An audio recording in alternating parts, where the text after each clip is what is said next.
मधल्या काळामध्ये 21/5 पेट्रोल आणि डिझेलच्या मूल्यवर्धित करात कपात करण्यात आलेली होती आणि त्याच्यातनं बरंच वेगवेगळ्या पद्धतीनं आरोप प्रत्यारोप केंद्राने काय केलं, राज्याने काय केलं वगैरे वगैरे वगैरे या सगळ्या गोष्टी झाल्या। मी मागे देखील महाराष्ट्रामध्ये सांगितलेलं होतं की या सगळ्या संदर्भामध्ये राज्य सरकारला जे काही शक्य होतं ते करण्याचा प्रयत्न मागे केलेला होता। आता पेट्रोल आणि डिझेल त्याबद्दल ज्यावेळेसचा निर्णय झाला त्या निर्णयाच्या वेळेस केंद्राने यामध्ये साधारण 8 रुपये पेट्रोलला आणि 2 रुपये डिझेलला अशा प्रकारची ती कपात त्यांनी केली। खरं तर बऱ्याच लोकांना कदाचित माहिती नसेल, परंतु महाराष्ट्रापुरतं जर बोलायचं झालं तर यंदा महाराष्ट्र सरकारने कुठल्याही प्रकारचा नवीन टॅक्स न वाढवता आपण अर्थसंकल्प सादर केलेला होता आणि त्याच्यामध्ये जवळपास 1000 कोटी रुपये सीएनजीचा गॅस त्याला 13.5% 10% 10.5% आपण जो काही टॅक्स लावत होता तो कमी केला आणि 3% टॅक्स ठेवून आपण त्याच्यामध्ये रिलीफ देण्याचा प्रयत्न केला। त्याच्यानंतरच्या काळामध्ये जे काही पेट्रोल आणि डिझेल हे वाढवलं जातं किंमत आहे त्याच्यामध्ये केंद्र सरकार पण टॅक्स लावतं आणि वेगवेगळ्या राज्यामध्ये पण वॅट लावला जातो। मागे देखील मी एकदा असं म्हटलेलं होतं की बाबा आता वन नेशन वन टॅक्स अशा प्रकारचं परिस्थिती निर्माण करण्यात आलेली आहे। तर तसं पेट्रोल डिझेलच्या बाबतीमध्ये देखील राज्यांना तर स्वतःचं राज्य चालवण्याच्या करता सगळ्या जम्मू काश्मीर पासून कन्याकुमारीपर्यंत सगळ्यांनाच निधी तर लागतच असतो, परंतु कुठला टॅक्स कशावर किती असावा तो त्या त्या राज्यांच्या एकंदरीत निर्णयावर अवलंबून असतो। आता मी जरा पाठीमागचे आकडे आपल्या लक्षात आणून देतो। महाराष्ट्राने एक्साईज कलेक्शन डिझेलचं हे 17-18 मध्ये 33,479 कोटी रुपये महाराष्ट्र सरकारने केंद्र सरकारला टॅक्सच्या रूपाने दिले। 18-19 मध्ये ते 35,282 कोटी दिले, 19-20 मध्ये 37,350 कोटी रुपये दिले आणि 20-21 मध्ये ते कमी झाले, म्हणजे कोरोनाच्या काळामध्ये ते 30,432 कोटी रुपये आपण महाराष्ट्राचा शेअर टोटल एक्साईज कलेक्शन डिझेलवरचं जे गोळा झालं दिल्लीमध्ये त्याच्यामध्ये होतं। मात्र या एवढ्या मोठ्या कलेक्शनमध्ये महाराष्ट्राचा शेअर तो जो काही डिझेलला केंद्राकडनं पैसे मिळतात त्याच्यात 33,479 च्या अगेन्स्ट आपल्याला एवढा टॅक्स गोळा करत असताना 427 कोटी मिळाले। 17-18 मध्ये 18-19 मध्ये 35,282 च्या टॅक्स गोळा करण्यात आला। सेंट्रलने पण 440 कोटी रुपये आपल्याला दिले। 37,339 19-20 मध्ये गोळा केला, त्याच्यात 435 कोटी रुपये दिले आणि 20-21 मध्ये 30,432 मध्ये 383 कोटी रुपये दिले। तसंच हे मी डिझेलचं सांगितलं। आता पेट्रोलचं टोटल एक्साईज कलेक्शन महाराष्ट्राचं वतीनं जे काही केंद्राने गोळा केलं, म्हणजे केंद्राचा हक्क होता पण महाराष्ट्र राज्यामध्ये जे विक्री होऊन त्यांना मिळाला, तर तो पेट्रोलचा 14,920 कोटी रुपये 17-18 मिळाला। त्याच्यात आपल्याला जो रेशो असतो त्यात फार कमी रक्कम राज्य सरकारला मिळते, फक्त 129 कोटी रुपये मिळाले। 18-19 ला 15,643 कोटीपैकी 139 ते बाकीचे तिथं जातात, त्यांचा अधिकार आहे, पण 139 कोटी आपल्याला त्याच्यातनं मिळाले केंद्राकडनं।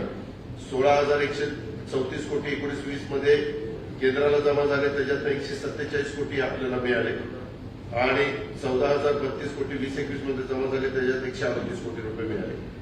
काय झालंय, वेगवेगळे जे काही टॅक्सेस लावतात त्याच्यामध्ये फक्त एका टॅक्समध्येच आपल्याला हिस्सा मिळतो, ते साधारण पेट्रोलमध्ये ते 1 ₹1.40 जमा करतात, त्याच्यातले साधारण 59% रक्कम केंद्राला जाते आणि 41% रक्कम राज्याला जाते. त्याच्यावरती रक्कम फार तुटपुंजी आहे.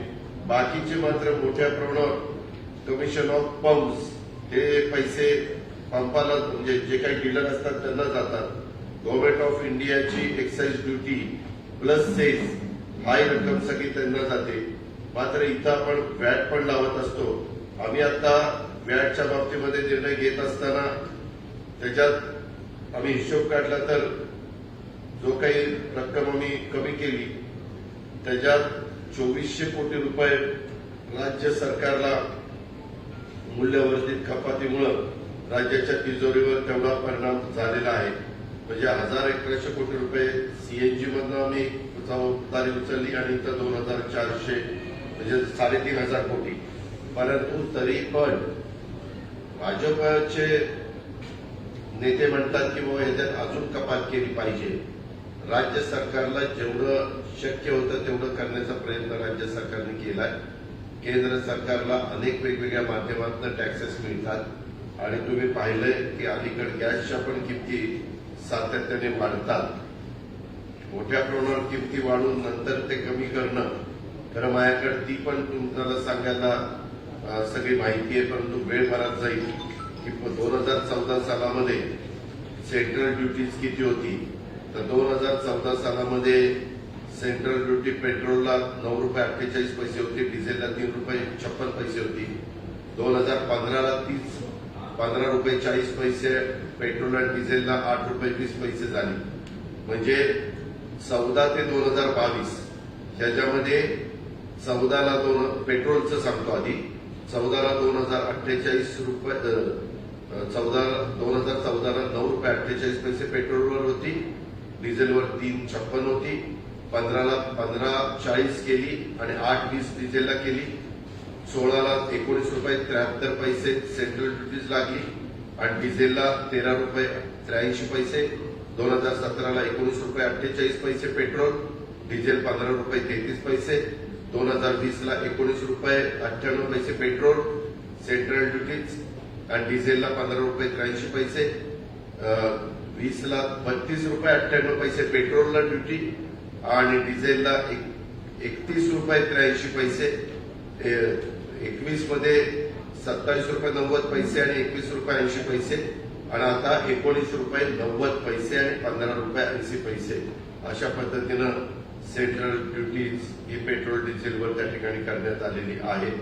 तसंच बेसिस एक्साईजच्या पण बाबतीमध्ये ज्याच्यातून बऱ्यापैकी सगळ्या राज्यांना पैसे द्यायचे 2017 मध्ये ₹8.48 पेट्रोलला ड्युटी होती, डिझेलला 10.33. 17ला त्याच्यानंतर ₹4.48 18ला झाली, ₹6.33 डिझेलला झाली. 18ला पुन्हा नंतर त्यांनी 2.98 केली पेट्रोलला आणि डिझेलला 4.83 केली आणि आता 2022 मध्ये ₹1.40 पेट्रोलला आणि ₹1.80 डिझेलला केली. हे बेसिक एक्साईज ड्युटी हे देण्याचं काम लावण्याचं काम केंद्र सरकारने त्या बाबतीमध्ये केलेलं आहे. अशा पद्धतीनं साधारण पेट्रोल डिझेलच्या बद्दलचे दर हे महाराष्ट्रातले आपल्या सगळ्यांच्या लक्षामध्ये येतील. पण आमचा पण टॅक्स आहे, मी नाही म्हणत नाही, तो पण आम्ही लावलेला आहे आणि आम्हाला जेवढं शक्य होतं तेवढं ते कमी केलं. पण पुन्हा पुन्हा त्यांच्या मागण्या येतात की तुम्ही अजून कमी केलं पाहिजे. त्याबद्दल आम्ही विचार करतोय, कारण अर्थसंकल्पामध्ये साधारण आपलं बजेट सादर करत असताना अर्थसंकल्प सादर करत असताना आपली येणारे टॅक्स रूपाने किती रक्कम येणार आहे आणि खर्च कसा कसा करायचा असं ज्यावेळेस आम्ही गणित मांडतो त्यावेळेस यावर कुठलाही विपरीत परिणाम होऊ नये याबद्दलची पण काळजी ही प्रत्येक राज्य सरकारला घ्यावी लागते. तशा पद्धतीनं राज्य सरकार महाराष्ट्राचं पण त्यामध्ये काळजी घेते. आता वेगवेगळ्या पद्धतीनं गोष्टी चाललेल्या आहेत. सध्या राज्यसभेची निवडणुकीची धामधूम चालू आहे. काँग्रेस 1 जागा लढवते, शिवसेना 2 जागा लढवते, राष्ट्रवादी 1 जागा लढवते. मला वाटतं भाजपच्या 2 जागा क्लिअर निवडून येत आहेत परंतु तिसऱ्या जागेच्या करता भाजपकडे पण काही मत आहे आणि तिसऱ्या जागेकरता शिवसेनेकडे पण काही मत आहे. मागच्या वेळेस शिवसेनेनी पवार साहेबांनी विनंती केल्यानंतर आमच्याकडे कमी मतं असताना शिवसेनेकडे जास्त मतं होती. त्यावेळेस दोघांची मतं आणि काही थोडीशी काँग्रेसची मतं एकत्र करूनच ती जागा निघू शकते.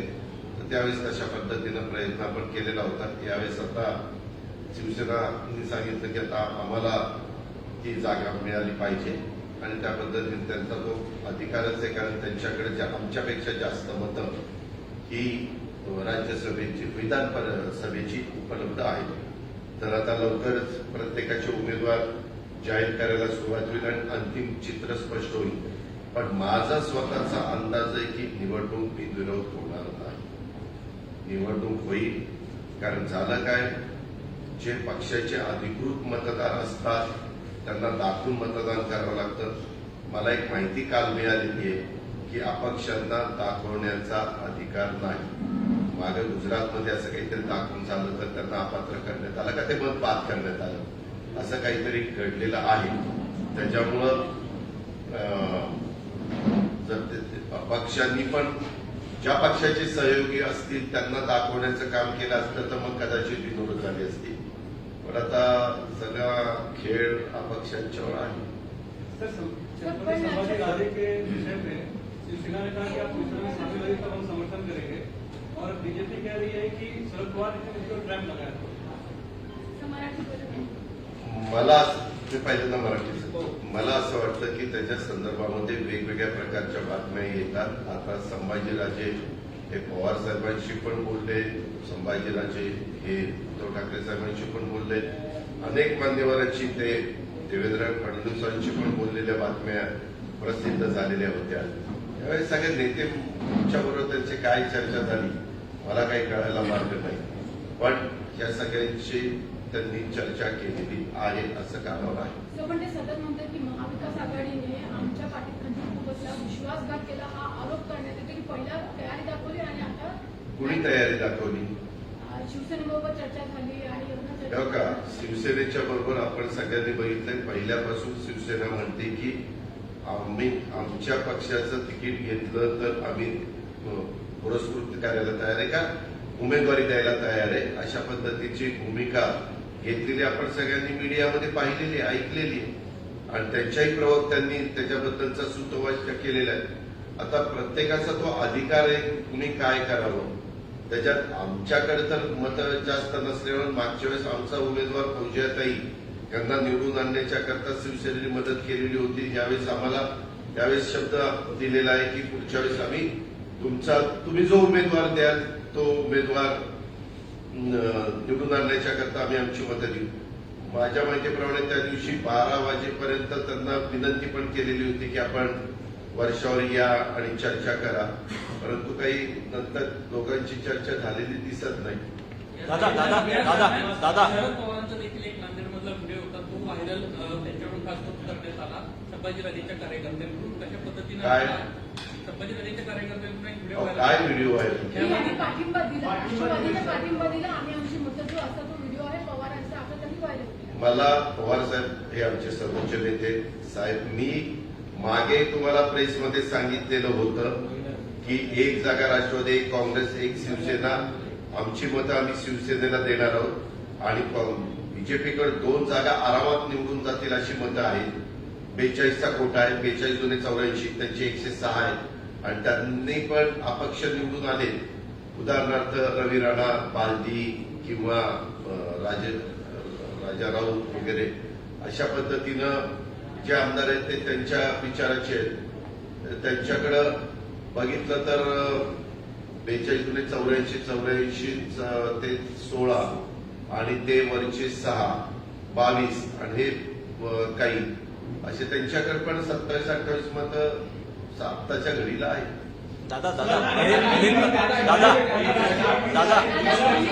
दादा अनिल परब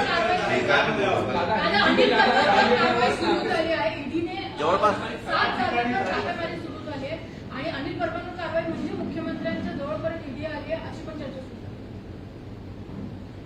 केंद्रीय यंत्रणा हे वेगवेगळ्या पद्धतीनं त्यांना जो अधिकार दिलेला आहे त्याचा वापर करतात. तुम्ही बघितलेलं आहे. मागे पण आपण अनेकांच्या बाबतीमध्ये इन्कम टॅक्स, सीबीआय, ईडी यांच्याबद्दलच्या कारवाया झालेल्या बघितल्या. इव्हन माझ्याही नातेवाईकांच्या बद्दल इन्कम टॅक्सनी कारवाया केली, म्हणजे त्यांचा तो अधिकार आहे, त्यांनी धाडी टाकलेल्या होत्या आणि जे काही त्यांना तपास करायचा होता तो तपास करण्याचा अधिकार आहे. त्यामध्ये आत्ताही कारवाई चालू आहे असं मला मगाशी काहीतरी सांगितलं. परंतु कुठल्या बेसवर कारवाई चालू आहे, काय चालू आहे, कारण मागे पण काहींनी सुतोवाच केलेला होता. आता अमक्याचा नंबर, तमक्याचा नंबर, अशाही गोष्टी काही जण बोलतात आणि नंतर तशा पद्धतीनं घडतं. यामध्ये अशा यंत्रणेत कुणाचाही हस्तक्षेप न होता पारदर्शकपणे तपास करण्याच्या करता कुणाची ना नाहीये. कारण जसं अँटी करप्शन ब्युरो राज्य सरकारच्या हातात आहे, ईओडब्ल्यू राज्य सरकारच्या हातात आहे, सीआयडी राज्य सरकारच्या हातात आहे.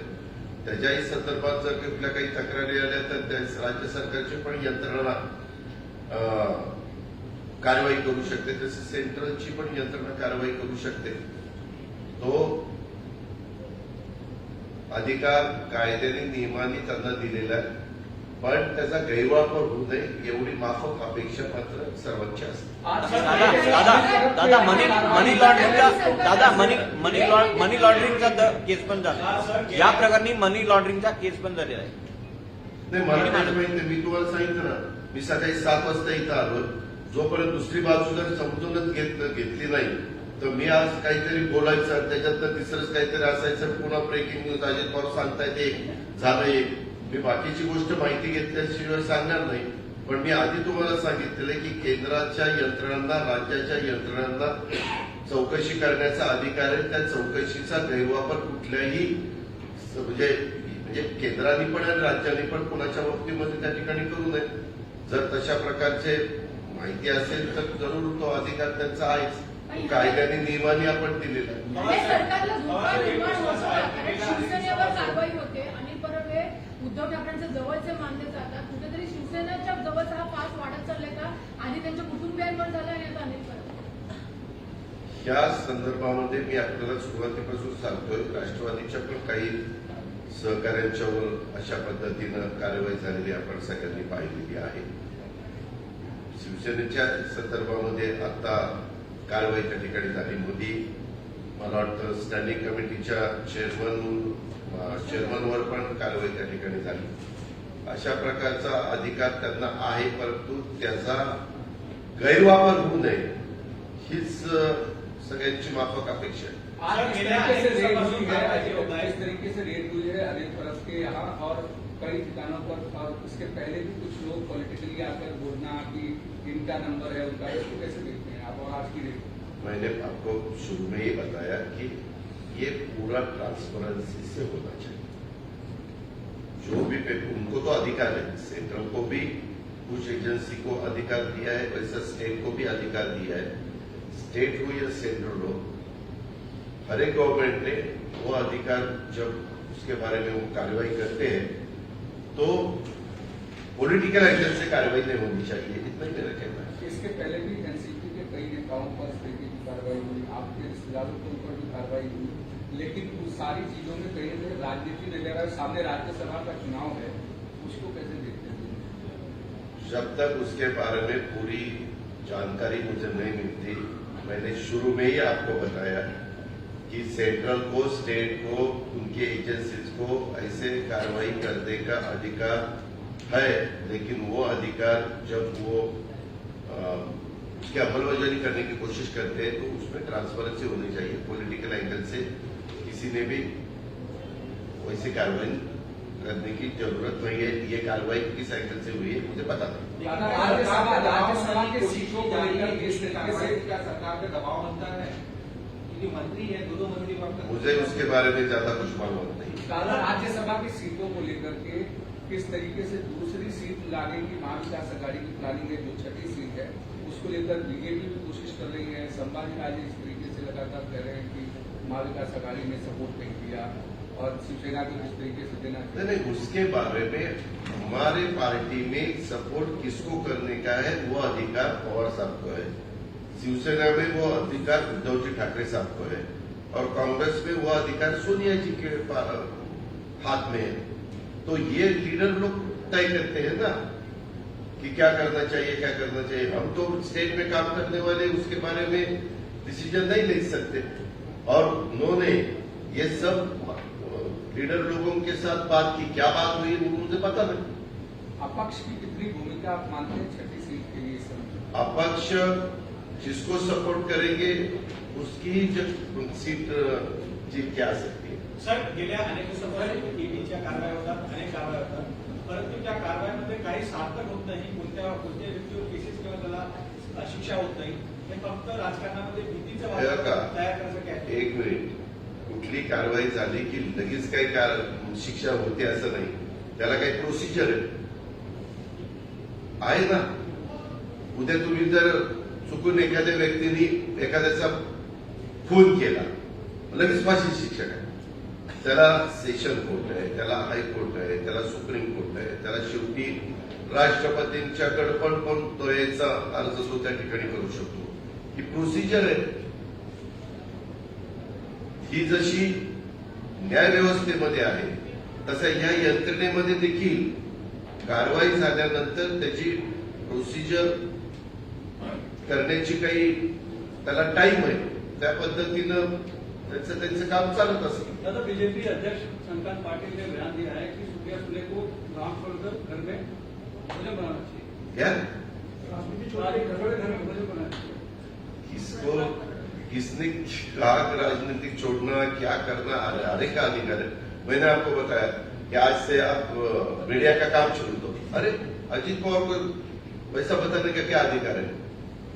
आपको संविधान मालूम है, आपको कानून मालूम है, उसके बारे में हर एक को अधिकार है जो बाबा साहब अम्बेडकर ने दिया है।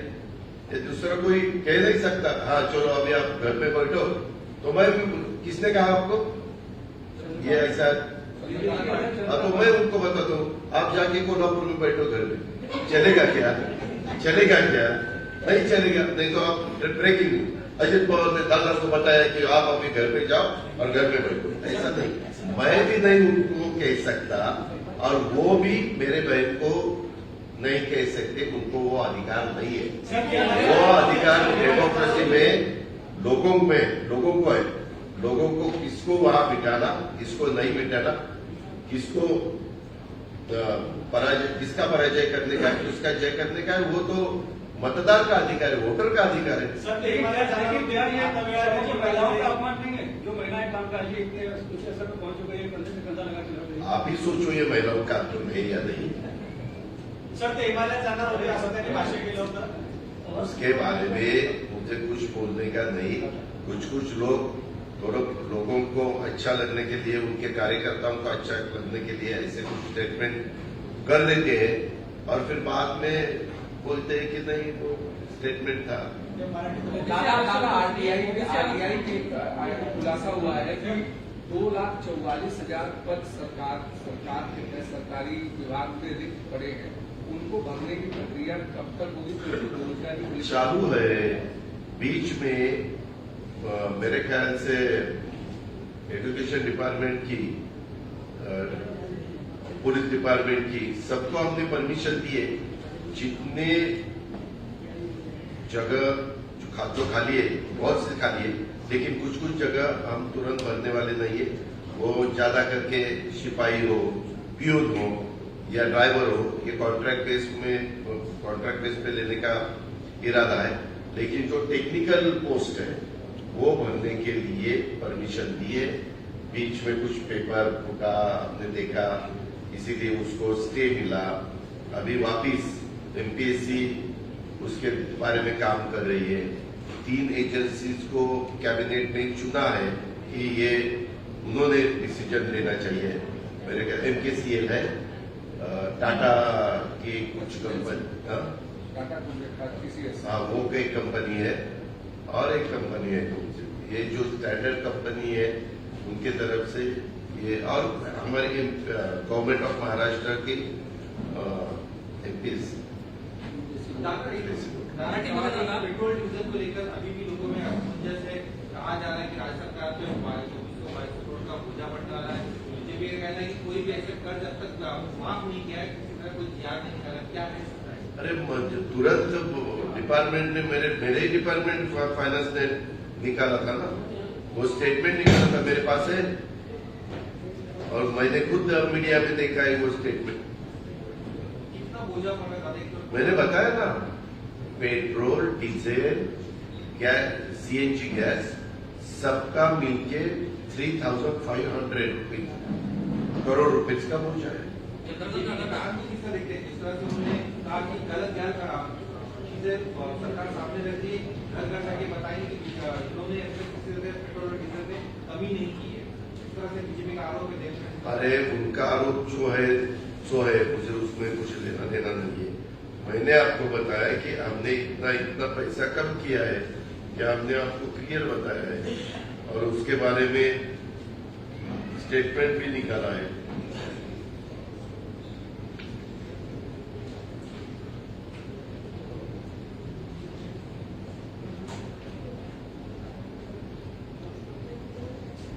₹2.08 पेट्रोल में है और ₹1.44 डीजल में है। सर, रायगढ़ के सूचना नेता ने कहा है कि उनका दुश्मन नंबर एक भाजपा नहीं, एनसीपी और कांग्रेस है। किसने? विकास गोगोले रायगढ़ महाड़ के सूचना के नेता है, तो वो अपने कार्यकर्ताओं से विकास गोगोले, भरत गोगोले, युवा सेना के नेता। अच्छा, क्या बताया? उन्होंने अपने कार्यकर्ताओं से बात करते हुए कहा कि शिवसेना का एक नंबर का दुश्मन पहाड़ में एनसीपी और कांग्रेस है, भाजपा नहीं है, क्योंकि उनकी ताकत वहां कांग्रेस में एनसीपी से सीधी लड़ाई है उनकी। ये देखो, ये हमारे कार्यकर्ताओं में, नीचे वाले कार्यकर्ताओं को कोई वैसा अधिकार नहीं रहता। एनसीपी में नहीं, कांग्रेस में नहीं और शिवसेना में नहीं। उनके जो मेन लीडर रहते हैं पार्टी के काम करने वाले, स्टेट के और सेंट्रल के, उन्होंने अगर ऐसा स्टेटमेंट निकाला है तो वहां ज्यादा आपने ध्यान देने की जरूरत नहीं। ऐसे सटरा स्टेटमेंट तो रोज हरेक निकलता है क्या? चंद्रकांत पाटील असं म्हटले की तुम्ही मसनदा नाहीतर अधिवेशन प्रश्नी, ओबीसी आरक्षण प्रश्नी ते बोलत होते. ते म्हणत होते की दिल्लीत जा नाहीतर मसनद जा, पण ओबीसी आरक्षण हे मिळालं पाहिजे, नाहीतर घरी बसून स्वयंपाक करा, असा पद्धतीचं का ते अतिशय चुकीचं स्टेटमेंट चंद्रकांतदादा पाटलांचं आहे. महाराष्ट्राची ती संस्कृती नाहीये. महाराष्ट्राची संस्कृती फार वेगळी आहे. आम्ही पण प्रत्येक जण खूप काही बोलू शकतो, परंतु आपली काही परंपरा आहे, आपल्यावर काही संस्कृती आहे, या सगळ्याचा विचार केला पाहिजे. त्याच्या संदर्भामध्ये हे कुणालाच आवडलेलं नाही. त्यांच्याही पक्षाच्या अनेक लोकांना ते पसंत पडलं नसेल, अनेक वोटरला पण पसंत पडलं नसेल. उगीच काहीतरी तुम्ही शांत डोक्यानी एखादी गोष्ट, आपल्याला प्रश्न विचारल्यानंतर त्याचं उत्तर देण्याचा प्रयत्न करा ना. उत्तर देताना पण आपल्याला नीटपणे उत्तर देता येतात. आता त्यांनी तशा पद्धतीनं मसनात जा, ह्याच्यात जा. मग आम्ही कुठं सांगितलं की तुम्ही पाकिस्तानला निघून जा, उपयोग होणार आहे का? ते पाकिस्तानला जाणार आहेत का? त्यांनी कोल्हापूरमध्ये राहावं, पुण्यामध्ये राहावं. त्यांना जो काही संविधानाने, कायद्याने, नियमाने अधिकार दिला त्याचा वापर त्यांनी करावा ना. पण तो करत असताना कुणी, म्हणजे त्यांनीच नाही, कुठल्याही राजकीय पक्षांनी तारतम्य ठेवून स्टेटमेंट केलं पाहिजे, वक्तव्य केलं पाहिजे. कुठल्याही घटकाला, कुठल्याही समाजाला किंवा महिला वर्गाला त्याच्यातनं त्यांच्या भावना दुखवतील असं कुठलंही कुणी बोलता कामा नाही, करता कामा नाही. खरं आपल्या इथं इतके महत्वाचे प्रश्न आहेत, असंच कोणतरी महत्वाचे नेते बोलतात, मग तेवढंच सारखं टीव्हीला, तेवढंच सारखं पेपरला हे असं बोलले, ते तसं बोलले. तिथं तुम्हाला तर 50 वेळा मी सांगितलं की ते बोललेले असतील तर ती त्यांची चूक आहे असं मला वाटतं. आता ती त्यांनी मान्य करायची का नाही तो त्यांच्या मनाचा मोठेपणा. पण मी पुन्हा म्हणतो, आमच्याही लोकांनी असं कुणाच्या बद्दल बोलू नये. राष्ट्रवादीच्या कार्यकर्त्यांना, राष्ट्रवादीच्या कार्यकर्त्याला पुण्यात मारहाण झाली. काही दिवसांपूर्वी भाजपच्या तिकडचे जे प्रवक्ते आहेत त्यांना देखील मारहाण झाली होती. अशा पद्धतीच्या घटना वारंवार समोर येतात. त्या संदर्भामध्ये कार्यकर्त्यांना, म्हणजे पोलिसांना सांगण्यात आलेलं आहे की तुम्ही तुमची कायदा सुव्यवस्था चांगली ठेवण्याच्या करता अतिशय कडक अशा प्रकारची पावलं उचला. दिलीप वळसे पाटलांनी पण त्याच्यात लक्ष घातलंय. कुठल्याच राजकीय पक्षाच्या कार्यकर्त्यांना किंवा नेत्यांना किंवा कुणालाही नागरिकांना, कुठल्याही नागरिकांना, निष्पाप नागरिकांना अशा पद्धतीनं मारहाण करण्याचं कारण नाही, कुणाला अधिकार पण नाही. जर कुणी अधिकाराचा गैरवापर करत असेल तर त्याच्यावर सक्त कारवाई झाली पाहिजे. तो कुठल्याही पक्षाचा असो किंवा कुठल्याही गटाचा असो. एकरी 2 लाख रुपये मिळावेत यासाठी जो ऊस सध्या पेंडिंग आहे त्या संदर्भामध्ये पुस्तकात आंदोलन सुरू होत आहे. त्यांची खास करून मागणी आहे की एकरी 2 लाख रुपये मिळावे अशा पद्धतीचं त्यांना आता आंदोलन सुरू होतं. आमचा प्रयत्न शेवटपर्यंत सर्वच्या सर्व ऊस गळिताला जावा असा आहे. त्याकरता साखर आयुक्त सतत लक्ष ठेवून आहेत, सहकार मंत्री लक्ष ठेवून आहेत, आम्ही लोक लक्ष ठेवून आहे. 1 मे पासून टनाला 200 रुपये अनुदान देण्याचा निर्णय घेतलेला आहे. रिकव्हरी लॉस वगैरे होतो त्याच्यातनं. त्याच्याचबरोबर ट्रान्सपोर्ट सबसिडीच्या करता 5 रुपये टनाला 50 किलोमीटरच्या पुढे देण्याचा निर्णय घेतलेला आहे. एकच काही बाबतीमध्ये चुका अशा झाल्या, नोंद केली गेली असती सर्वांच्याकडनं, शेतकऱ्यांच्याकडनं, की बाबा आमचा असा ऊस आम्ही लावलेला आहे. ती नोंदणी कृषी विभागाकडे किंवा त्या भागातल्या कारखान्याच्याकडे असती तर ज्यावेळेस आढावा घेतला जातो की यंदा महाराष्ट्रामध्ये किती ऊस उभा आहे, त्याच्यावर महाराष्ट्र सरकार निर्णय घेतं कारखाने कधी चालू करायला परवानगी द्यायची. आपल्याकडे आकडे आलेले होते, त्याच्यातून आपण कारखाने चालू करायला 15 ऑक्टोबरला परवानगी दिलेली होती. परंतु मध्ये दिवाळी वगैरे आली, पाऊस होता आणि बरेचसे कारखाने 15 ऑक्टोबरच्या ऐवजी 1 नोव्हेंबरला सुरू झाले. हीच गोष्ट जर अॅक्युरेट आकडेची माहिती मिळाली असती तर आपण 15 ऑक्टोबरच्या ऐवजी 1 ऑक्टोबरला कारखाने सुरू करायला परवानगी दिली असती.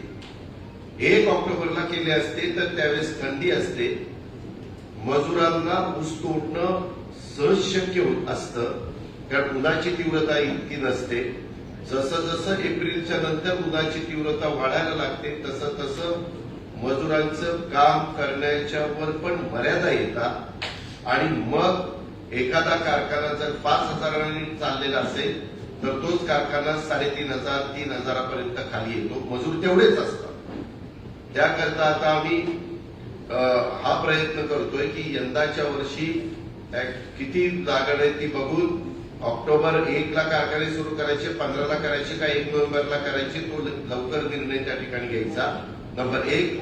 आणि अजून मोठ्या प्रमाणावर हार्वेस्टिंग मशीन्स ही महाराष्ट्रामध्ये येण्याच्या करता काही त्यांना प्रोत्साहनपर काही योजना आणता येते का, हाही प्रयत्न आहे. कारण आता नवीन पिढीतले मुलं मुली ऊस तोडायला तयार होत नाही आणि त्यांनी तरी का ऊस तोडावा. त्यांच्या खबर पंजांनी तोडला, पंजांनी तोडला, आजोबांनी तोडला, वडिलांनी तोडला. आता मुलांना वाटतं की काहीतरी आता आम्हाला वेगळं काम पाहिजे, थोडंसं हलकं काम पाहिजे, कारण हे फार कष्टाचं काम आहे.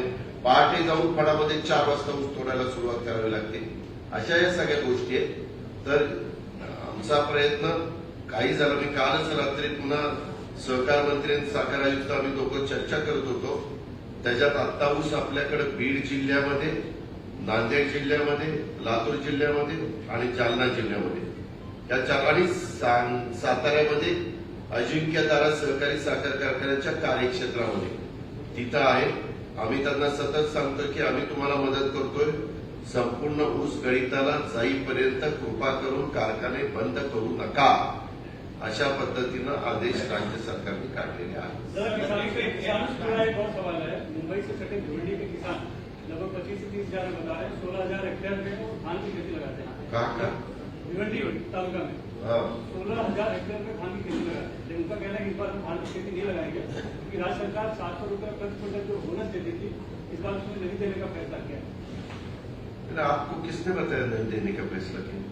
किसानों ने वहाँ पे धान की खेती नहीं लगा रहे, उन्होंने आगे ये देखो, उसका जो दाम तय हो जाता है वो सेंट्रल गवर्नमेंट करती है, बराबर है. हमेशा कोई भी गवर्नमेंट मदद नहीं करती. जब नुकसान हो जाता है उसमें यील्ड कम आता है, कभी ज्यादा बारिश गिरती है, कभी निसर्ग चक्रवादळ हो या आदर्श चक्रवादळ या तोकते चक्रवादळ, ऐसे कोई घटना घड़ी तो उसके बारे में डिसीजन ले सकते हैं। अभी बीच में मैंने ही हाउस में बताया था कि बोनस के बजाय ये फार्मर्स के 7-12 के ऊपर धान का क्रॉप उन्होंने लिया है ऐसा रिकॉर्ड पे आएगा तो मदद करने के लिए तकलीफ नहीं होती।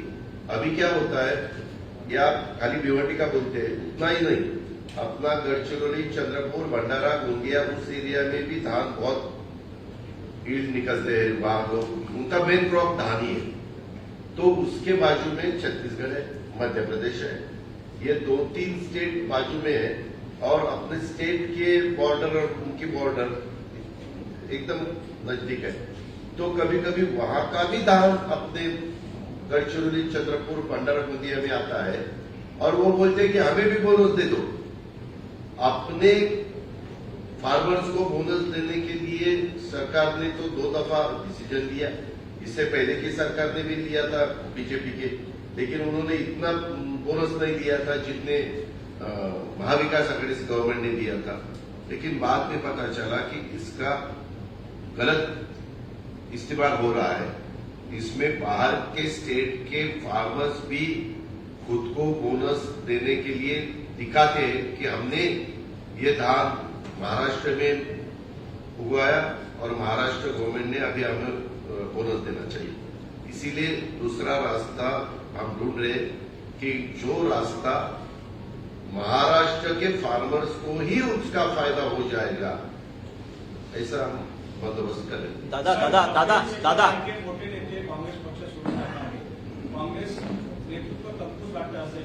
मला काही सांगायचं नाही, कोणी कुठल्या पक्षाला सोडावं, कोणी कुठल्या पक्षाला सोडावं, ज्याचा त्याचा अधिकार आहे ते त्यांनाच विचारा. जे नाही ते सोडून चाललेत का सोडायला निघाला.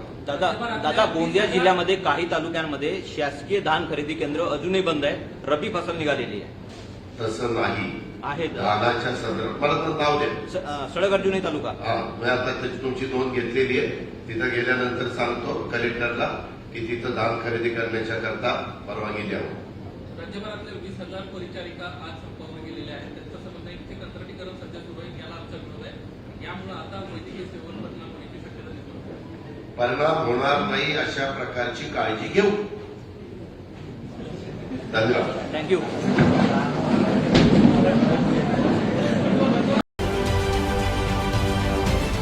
राजकारणातील प्रत्येक अचूक बातमीचे सर्वात आधी अपडेट्स मिळवण्यासाठी सरकारनामाच्या सर्व सोशल मीडिया प्लॅटफॉर्मला लाईक, फॉलो आणि सबस्क्राईब करा. तसंच सर्व नोटिफिकेशनसाठी बेल आयकॉन प्रेस करायला विसरू नका.